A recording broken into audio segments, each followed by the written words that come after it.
우리 고등부는 큐티하는 공동체입니다. 오늘 우리가 보는 예레미야 35장에서는 특별한 사람들이 나옵니다. 어떤 사람들이 나왔죠? 네, 레갑 사람들이라는 거 나왔습니다. 오늘 본문을 다시 한번 목소리를 내면서 읽어볼 텐데 이 레갑 사람들이 어떤 사람들일지 한번 생각을 해보면서 찬찬히 한번 읽어보면 좋겠습니다. 예레미야 35장 14절부터 17절까지입니다. 한 목소리로 함께 읽겠습니다. 시작. 레갑의 아들 요나답이 그의 자손에게 포도주를 마시지 말라 한 그 명령은 실행되도다. 그들은 그 선조의 명령을 순종하여 오늘까지 마시지 아니하거늘 내가 너희에게 말하고 끊임없이 말하여도 너희는 내게 순종하지 아니하도다. 내가 내 종 모든 선지자를 너희에게 보내고 끊임없이 보내며 이르기를 너희는 이제 각기 악한 길에서 돌이켜 행위를 고치고 다른 신을 따라 그를 숨기지 말라. 그리하면 너희는 내가 너희와 너희 선조에게 준 이 땅에 살리라 하여도 너희가 귀를 기울이지 아니하며 내게 순종하지 아니하였느니라. 레갑의 아들 요나답의 자손은 그의 선조가 그들에게 명령한 그 명령을 지켜 행하나 이 백성은 내게 순종하지 아니하도다. 그러므로 만군의 여호와 이스라엘의 하나님께서 이와 같이 말씀하시니라. 보라, 내가 유다와 예루살렘의 모든 주민에게 내가 그들에게 대하여 선포한 모든 재앙을 내리리니 이는 내가 그들에게 말하여도 듣지 아니하며 불러도 대답하지 아니함이니라 하셨다 하라. 네. 우리가 모세나 사무엘, 다윗 이런 사람들은 조금 귀에 있죠. 레갑은 귀에 혹시 익으세요? 잘 귀에 들어오지 않죠. 잘 모르는 사람들이죠. 레갑이라는 사람을 성경에서 찾아보면은 오늘 보았던 예레미야서 35장에서 뿐만이 아니라 사무엘하 4장 그리고 열왕기하 10장, 역대상 2장, 느헤미야 3장 이렇게 5군데에서 등장을 합니다. 레갑이라는 본인은 등장하지 않고 레갑의 아들, 레갑의 자손, 레갑의 후손 그러니까 레갑이라는 사람 이름인데 그 어떤 일족으로서 등장을 하게 됩니다. 대체로 이 레갑이라고 하는 그 본문들을 보면은 이 사람들이 동일 인물일 것이다, 동일 민족일 것이다 라고 추측을 하기는 하지만 사실 추측만 가능할 뿐 이 여러 성경들에 나오는 레갑이라는 사람의 존재가 동일 인물이다 라고 확실하게 확언을 하기에는 조금 어렵습니다. 동명이인일 수도 있다라는 주장이 있습니다. 그렇기 때문에 오늘 설교에서는 다른 본문들에서 나오는 레갑은 조금 제쳐놓고 오늘 본문에만 집중을 해서 레갑이 과연 누구일까 조금 설명을 하면서 설교를 이어갈까 합니다. 우선 레갑의 아들 요나답은 레갑 사람들에게 존경받는 선조였습니다. 왜냐하면 선조인 요나답의 그 명령이 요나답이 죽은 이후에도 끊임없이 지켜지고 행해졌기 때문입니다. 마치 이스라엘 사람들에게 존경받아 맞이하는 모세의 그 율법과 명령을 이스라엘 사람들이 모세가 죽고 난 이후에도 계속해서 지켜 행하는 것과 비슷합니다. 그리고 요나답이 했던 명령은 예레미야서 35장 오늘 본문 앞에 있는 6절과 7절에서 조금 더 상세하게 나와 있습니다. 제가 읽겠습니다. 6절 하반절. 레갑의 아들 우리 선조 요나답이 우리에게 명령하여 이르기를 너희와 너희 자손은 영원히 포도주를 마시지 말며 포도주를 마시지 말라고 하네요. 너희가 집도 짓지 말고 파종도 하지 말며 농사를 짓지 말라는 거죠. 포도원을 소유하지도 말고 너희는 평생 동안 장막에 살아라. 그리하면 너희가 머물러 사는 땅에서 너희 생명이 길리라 하였으므로. 그러니까 포도주를 안 먹는 것으로부터 시작해서 집도 안 짓고 농사도 안 짓고 그리고 포도원도 소유할 수 없었습니다. 그럼 이 사람들은 뭘 먹고 살았을까요? 그냥 굶어 죽어야 되나? 거지로 살아야 되나요? 장막 생활을 한다라는 것은 농경사회로 전환하지 않은 유목민족으로서 남았다라고 생각할 수 있습니다. 유목민족들은 양떼를 몰고 소를 몰고 다니면서 풀을 뜯어먹으면서 계속 옮겨 다니는 삶을 살았던 거죠. 그러니까 요나답이 있던 레갑 족속이 유목민족이라고 생각할 수 있습니다. 그리고 요나답의 명령은 그냥 선조의 명령으로서만의 가진 가치가 아니라 하나님을 기쁘시게 하는 일이었습니다. 35장 19절 그러므로 만군의 여호와 이스라엘의 하나님께서 이와 같이 말씀하시니라. 레갑의 아들 요나답에게서 내 앞에 설 사람이 영원히 끊어지지 아니하리라 하시니라. 레갑의 아들 요나답도 하나님 앞에 설 수 있었고 요나답의 자손들도 하나님 앞에 설 수 있는 사람들이 끊임없이 있을 거다라고 하는 하나님께서 기뻐하시는 명령이었다라는 거죠. 마지막으로 레갑 족속의 정체성은 유대인은 아니었지만 유대인과 함께하는 사람들이었습니다. 11절 그러나 바벨론의 느부갓네살 왕이 이 땅에 올라왔을 때 우리가 말하기를 갈대아인의 군대와 수리아인의 군대를 피하여 예루살렘으로 가자 하고 우리가 예루살렘에 살았노라. 레갑의 아들 그 요나답의 후손이라는 집단입니다. 여러 사람들의 집합체인데 이 레갑의 아들이라는 그 요나답의 후손들이 어떤 이스라엘의 12지파 중에 어떤 지파로도 소개가 되고 있지 않습니다. 그러니까 유대인이 아닌 다른 민족, 이스라엘의 입장에서는 이방인으로서 생각을 할 수 있습니다. 그런데 남유다에게 전쟁이 터졌는데 바벨론이 쳐들어왔거든요. 근데 전쟁이 터졌는데 피신을 예루살렘으로 가게 됩니다. 전쟁을 피해서 남유다의 성도인 예루살렘으로 가서 피할 만큼 예루살렘의 그 남유다 사람들과도 가까이 있으면서 친밀하게 지냈다라는 것을 또 알 수 있죠. 이것 말고도 35장을 잘 묵상하다 보면은 레갑 사람들이 누구인지에 대해서 문맥을 발견할 수 있는데요. 하지만 오늘 설교에서는 레갑 사람들에 대한 설명은 여기 정도면 충분할 것 같습니다. 왜냐하면 사실은 우리가 레갑 사람들보다 더 중요하게 봐야 할 사람들이 있기 때문입니다. 계속해서 반복하면서 이야기를 하지만 예레미야서는 남유다의 멸망에 관한 이야기입니다. 사실 예레미야는 큐티하기에 쉽지 않은 부분인데요. 큐티가 쉽지 않으시죠? 네. 일단 하는 사람이 대답할 수 있습니다. 네. 큐티를 하는 사람이 큐티가 사실 쉽지 않으시죠? 네. 네. 선생님들도 예레미야서 큐티를 하는 게 굉장히 어렵다고 하시는 분들이 많아요. 왜냐하면은 예레미야는 흐름이 반복돼서 계속해서 반복되는 이야기가 나오는 것 같기도 하면서도 또 시간 순서는 또 뒤죽박죽으로 되어 있어서 막 현재에 있다가 막 과거로 갔다가 다시 또 돌아왔다가 하니까 굉장히 어렵게 다가올 수도 있습니다. 이야기의 흐름으로서 느껴지지 않아요. 그래서 열왕기 하에 나오는 그 남유다 왕들의 그 연대기적인 지식이 필요하고 그냥 예레미야서 본문만 딱 하나만 보고서는 예레미야서가 조금 읽기는 쉽지 않은 본문입니다.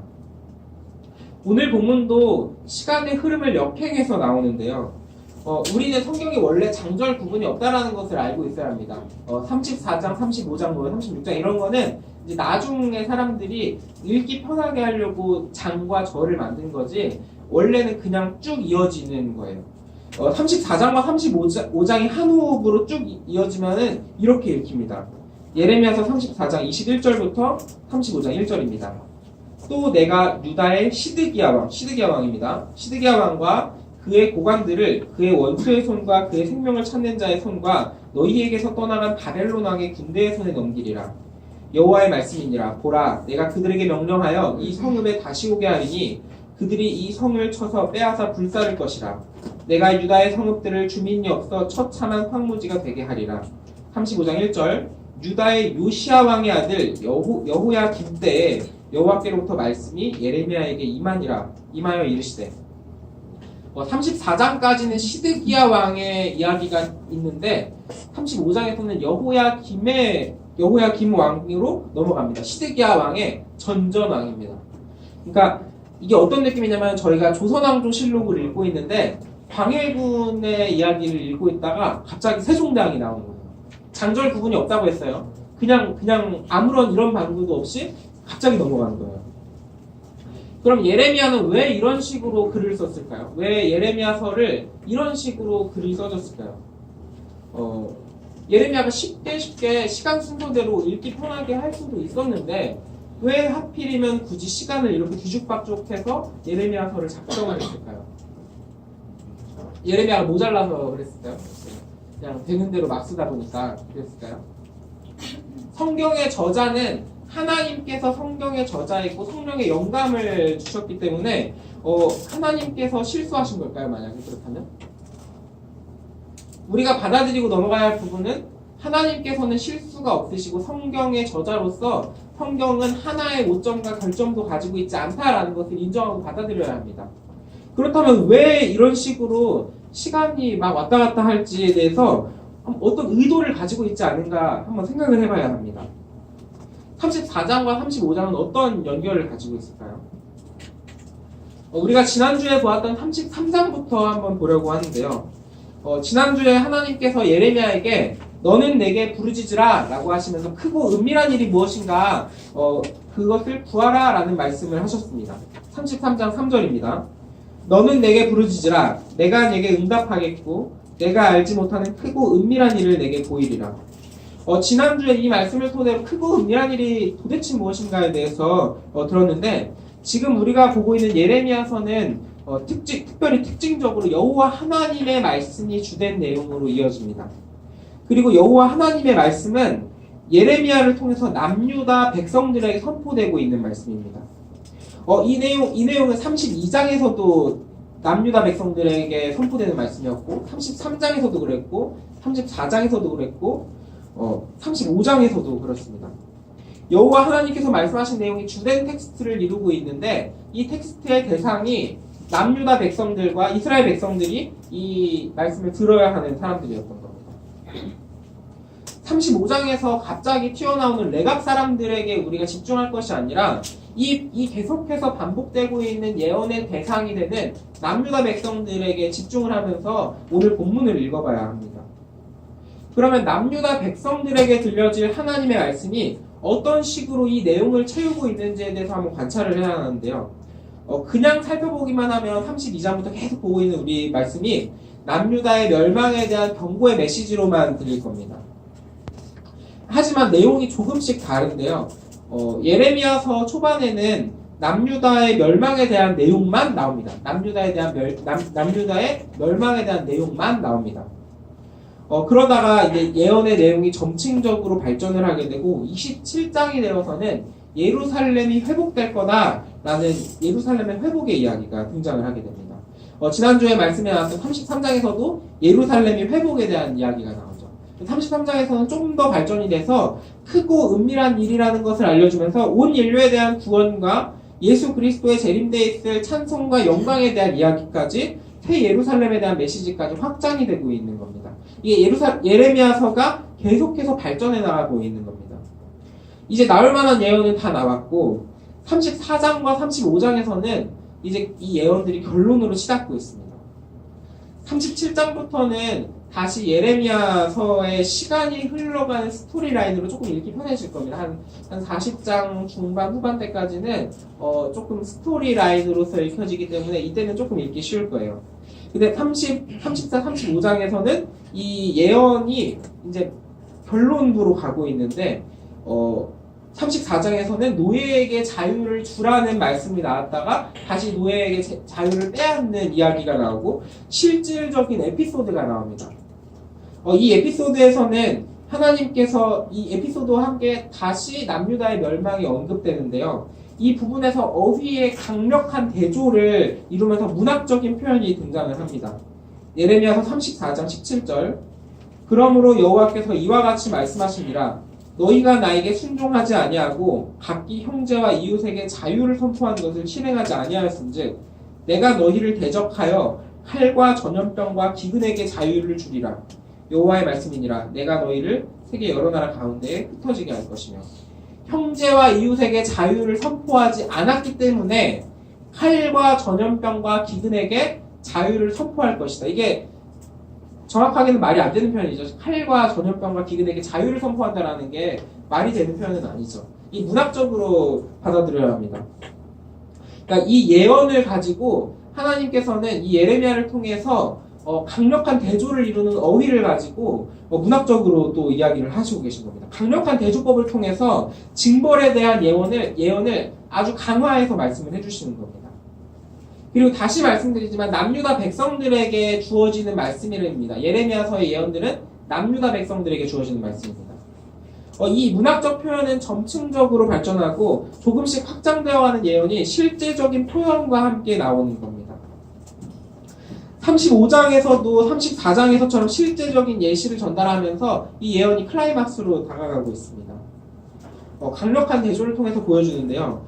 레갑 사람들은 이스라엘 민족이 아님에도 불구하고 유대인들에게는 레갑 사람들이 이방 민족이나 마찬가지였습니다. 그런데 이 사람들은 하나님을 신뢰하였고 하나님을 기쁘시게 하기 위해서 자신들의 전통을 지키면서 하나님께 순종하였습니다. 하지만 남유다 사람들은 아브라함의 자손이고 야곱의 자손으로 그 하나님을 믿지 않았고 우상 숭배를 하고 하나님을 믿는 전통을 잃어버리고 하나님께 불순종하였습니다. 이게 대조되는 포인트입니다. 오늘 본문으로 정한 35장 14절부터 17절을 다시만 봐도 이 순종과 불순종의 대조가 확실하게 구별이 됩니다. 14절 상반절에서 레갑 사람들의 순종이 나오고 14절 하반절과 15절에서는 이제 남유다 백성들에 대한 이야기가 나오고 16절의 상반절에 또다시 레갑 사람들이 나오고 그리고 다시 17절에서는 결국 남유다를 향한 재앙과 그 멸망에 대한 선포가 그 예언이 이루어집니다. 다시 말하지만 예레미야서의 전체적인 맥락의 주된 예언의 대상은 누구라고요? 누가 이 예언을 듣는 사람들이라고요? 네, 남유다 사람들이라고 했습니다. 오늘 본문의 14절부터 17절을 다시 한번 읽어볼 텐데 이 대조를 확실하게 한번 좀 구별해 보면서 읽어보면 좋겠습니다. 이번에는 제가 먼저 읽고 여러분들이 읽고 교독하겠습니다. 14절 레갑의 아들 요나답이 그의 자손에게 포도주를 마시지 말라 한 그 명령은 실행되도다. 그들은 그 선조의 명령을 순종하여 오늘까지 마시지 아니하거늘 내가 너희에게 말하고 끊임없이 말하여도 너희는 내게 순종하지 아니하도다.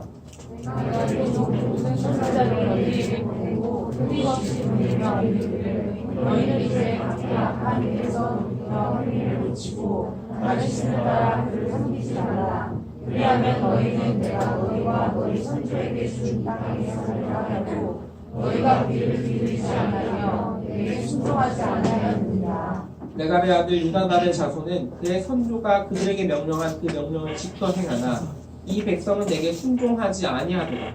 그러므로 만군의 여호와 이스라엘 하나님께서 이와 같이 말씀하시니라. 보라, 내가 유다와 예루살렘의 모든 주민에게 내가 그들에게 대하여 선포한 모든 재앙을 내리노니 이는 내가 그들에게 말하여도 듣지 아니하며 불러도 대답하지 아니하니라 하셨다. 네. 오늘 말씀이 누구에게 주어지는 말씀이라고요? 네, 남유다 사람들에게 주어지는 말씀입니다. 오늘 말씀에 나오는 예언을 예레미야는 남유다 백성들에게 선포했을 것이고 남유다 백성들은 이것을 귀로 들었을 겁니다. 그러면 남유다 사람들이 이 예언을 듣고 뭔가 느끼고 깨닫는 바가 있었을까요? 악한 마음을 돌이키지 않으면 회개하지 않으면 남유다는 멸망할 거고 고생길이 훤할 거다라는 이 예언을 듣고 아무것도 느끼지 않았을까요? 남유다 백성들은 안타깝게도 아무것도 느끼지 못했습니다. 남유다는 회심하지 못했고 결국 끝끝내 멸망하였습니다. 하지만 예레미야서는 기록으로 남았고 예언대로 백성들은 예루살렘으로 돌아왔고 그리고 돌아온 유대인들은 예레미야서를 보면서 분명히 느끼는 바가 있었을 겁니다.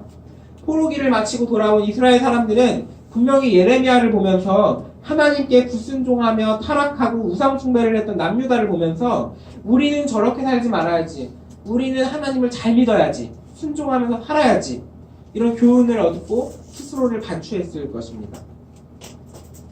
그리고 이스라엘 백성들은 야곱의 족속임에도 불구하고 이방인으로서도 하나님께 순종하는 레갑 사람들을 보면서 하나님께 순종하며 살아가는 것이 불가능하지 않다라는 것을 알았을 겁니다. 이거는 할 수 있는 건데 우리가 안 했어. 우리가 못했던 게 아니라 안 했던 거야 라는 것을 깨달았을 겁니다. 그리고 수천 년을 뛰어넘어서 오늘 본문은 우리에게도 또한 다시 이야기합니다. 우리가 보통 성경을 읽을 때 좋은 쪽으로 해석하려고 하는 습관을 가지고 있는데요. 100마리 양 중에 한 마리를 잃어버리고 다시 찾는 그 잃은 양 이야기에서 자신을 99마리가 아니라 한 마리 양으로 생각하고 하나님께 사랑받는 것을 많이 상상을 합니다.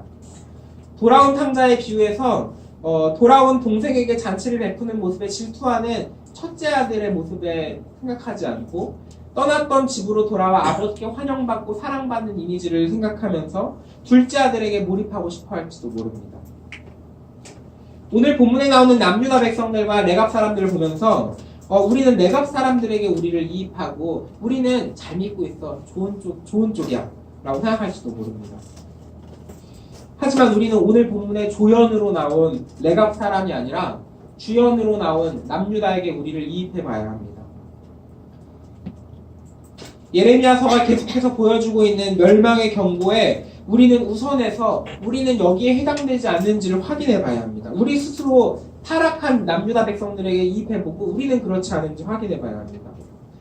우리는 남유다처럼 하나님께 불순종하고 제압된 모습이진 않을까? 하나님께서 여러 선지자들을 보내주셔서 우리에게 돌이키라고 계속해서 말씀하고 계신데 우리는 이 말씀을 듣지 않고 있지는 않을까? 우리 행위를 고치게 하시는데 다른 신을 따르지 말라고 계속해서 메시지를 던지고 있는데 우리가 여기에 귀 기울이지 못하고 있지는 않을까? 여기에 우리는 먼저 우리를 이입해야 합니다. 레갑 사람들보다도 이게 더 중요합니다.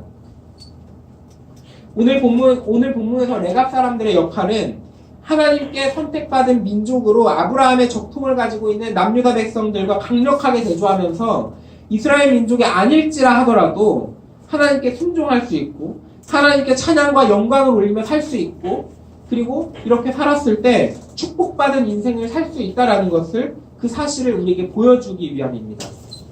오늘 본문에서 레갑 사람들의 역할은 남유다 백성들의 불순종을 더욱 뚜렷하게 보여주고 더욱 부정적으로 보이도록 등장을 한 겁니다. 주연으로 등장을 한 게 아니고 철저하게 남유다의 죄악을 뚜렷하게 보이기 위한 조연보다 못한 까메오로 등장을 한 겁니다. 오늘 본문을 다시 한번 읽어보면 좋겠는데요. 이번에 읽을 때는 레갑 사람들을 남유다의 백성들을 죄를 더 크게 보여준 대조군으로서 좀 여기면서 남유다 백성들에게 포커스를 맞추고 한번 오늘의 본문을 다시 한번 묵상해보면 좋겠습니다. 제가 먼저 읽겠습니다. 레갑의 아들 요나답이 그의 자손에게 포도주를 마시지 말라 한 그 명령은 실행되었다. 그들은 그 선조의 명령을 순종하여 오늘까지 마시지 아니하거늘 내가 너희에게 말하고 끊임없이 말하여도 너희는 내게 순종하지 아니하도다. 내가 내 종 모든 선지자를 너희에게 보내고 끊임없이 보내며 이르기를 너희는 이제 각기 악한 길에서 돌이켜 행위를 고치고 다른 신을 따라 그를 섬기지 말라. 그리하면 너희는 내가 너희와 너희 선조에게 주는 땅에 살리라 하여도 너희가 귀를 기울이지 아니하며 내게 순종하지 아니하였느니라. 레갑의 아들 요나답의 자손은 그의 선조가 그들에게 명령한 그 명령을 지켜 행하나 이 백성은 내게 순종하지 아니하도다. 그러므로 만군의 여호와 이스라엘 하나님께서 이와 같이 말씀하시니라. 보라, 내가 유다와 예루살렘의 모든 주민에게 내가 그들에게 대하여 선포한 모든 재앙을 내리니 이는 내가 그들에게 말하여도 듣지 아니하며 불러도 대답하지 아니하니라 하셨다. 이제 말씀 마치려고 하는데요. 예레미야에게는 별명이 하나 있었습니다. 눈물의 선지자라는 별명을 가지고 있었는데요. 예레미야가 남유다 백성들을 걱정하면서 간절하게 울면서 기도하면서 간절하게 부르짖었기 때문에 붙여진 별명입니다. 나중에 사람들이 성경을 보면서 붙인 별명이었습니다. 그리고 최근에 저에게도 별명이 하나 생겼는데요. 자꾸 설교하면서 우니까 눈물의 설교자라고 어떤 선생님이 저한테 송예렘이라고 별명을 지어주셨습니다. 어느 반에서 반별 모임 시간에 이렇게 이야기했다는데 전도사님이 울면 설교가 길어진다고. 그래서 저도 설교 중에 좀 안 울고 싶은데 여러분들에게 하나님의 뜻을 전하면서 하나님의 뜻을 전하는 그 열정 많은 예레미야 선지자를 담고 싶지만 사실은 다른 것들까지 선지자 예레미야를 담고 싶지 않습니다.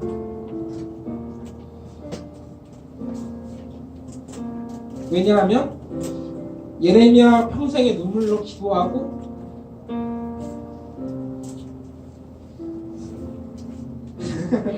죄송해요. 남유다를 위해서 하나님의 뜻을 전하고 죄에서 돌이키라고 하는 메시지를 계속해서 전했지만 결국 남유다는 돌이키지 못했기 때문입니다. 지금 이 시대에 예레미야 선지자가 우리의 목사님으로 계신다면은 예레미야는 자신의 어린 양들을 구원으로 이끌지 못한 실패한 목회자라고 불릴 겁니다. 하나님의 뜻을 전하는 데는 충실했지만 결국 남유다는 멸망의 길을 피하지 못했기 때문입니다. 지금 제가 이 자리에서 아무리 울면서 기도해도, 아무리 울면서 설교해도 여러분들이 이 말씀에 어떤 변화도 느끼지 못한다면은 저와 예레미야 선지자가 다를 바가 없는 겁니다. 그렇기 때문에 여러분들을 위해서라도 저는 예레미야 선지자와 닮고 싶지 않습니다. 여러분이 오늘 말씀에 나오는 남유다 백성들처럼 하나님의 말씀을 귀에 듣지 못하고 남유다 백성들처럼 연약함에 무너지고 힘들지라도 사라지지 않는 교만과 질투, 분노, 분쟁이, 나쁜 생각들이 우리를 두렵게 할지라도 하나님의 말씀에 반응하시기를 소망합니다. 저는 선지자 요나처럼 되고 싶어요. 하나님의 뜻을 그냥 전하기만 해도 회개했던 니느웨의 모습을 보면서 제가 설교를 잘 못하더라도 이 말씀을 듣고 하나님께로 돌아가는 여러분들을 바라보기를 소망합니다. 그리고 결국 오늘 말씀에서 우리가 따라가야 할 모델은 조연으로서 등장한 레갑 사람들입니다.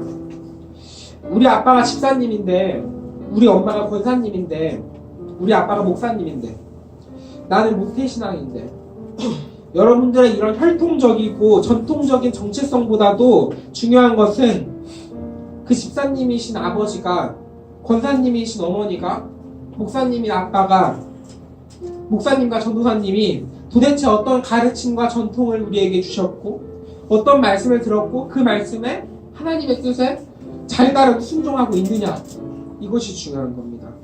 하나님의 뜻을 얼마나 간절한 마음으로 받고 살아가고 있느냐는 겁니다. 레갑 사람들은 오래된 선조인 레갑의 아들 요나단의 명령과 전통을 지켰고 하나님을 기쁘시게 하는 일에 순종하였습니다. 우리 청천교회 고등과 이런 레갑 사람들을 닮기를 소망합니다. 하나님의 백성이라는 이름만 남고 불순종하여 멸망으로 달려간 남유다 백성처럼 되는 게 아니라 하나님을 믿고 순종하여 영원한 축복이 되는 청천교회 고등부가 되기를 간절히 소망합니다. 믿음의 명문 가문들을 이뤄가기를 소망합니다. 우리 함께 찬양하겠습니다.